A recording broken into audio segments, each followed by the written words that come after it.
Jansangram news, बातमीची सत्यता हीच आमची ओळख. कारंजातील किराणा दुकान फोडणारा आरोपी जेरबंद.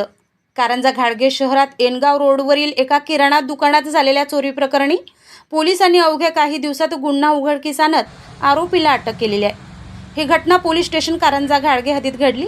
फिर्यादी गोपाल माणिकराव कोठारी यांच्या गोपाल किराणा दुकानाचे शटर वाकवून अज्ञात चोरट्याने दुकानातील 5 सोयाबीन तेलाचे डब्बे, हेअर ऑइलची पेटी आणि 3,000 रुपये रोख असा एकूण 22,500 रुपयांचा मुद्देमाल लंपास केला होता. या प्रकरणी पोलिसांनी अज्ञात आरोपी विरुद्ध गुन्हा दाखल करून तपास सुरू केलाय. तपासादरम्यान पोलिसांनी विशेष पथक तयार करून आरोपीचा कसून शोध घेतला असता रेहान उर्फ रजाक शेख मुस्ताक शेख राहणार शारदानगर नागपूर याला ताब्यात घेण्यात आले. चौकशी दरम्यान त्याने गुन्ह्याची कबुली दिल्यानंतर त्याला अटक करण्यात आली असून चोरीस गेलेला मुद्देमालही जप्त करण्यात आलाय. ही कारवाई पोलीस अधीक्षक सौरभ कुमार अग्रवाल, अपर पोलीस अधीक्षक सदाशिव वाघमारे आणि उपविभागीय पोलीस अधिकारी चंद्रशेखर ढोले यांच्या मार्गदर्शनाखाली ठाणेदार प्रल्हाद मदन व त्यांच्या पथकाने यशस्वीरित्या पार पाडले. मलिक पटेल, जनसंग्राम न्यूज, आर्वी.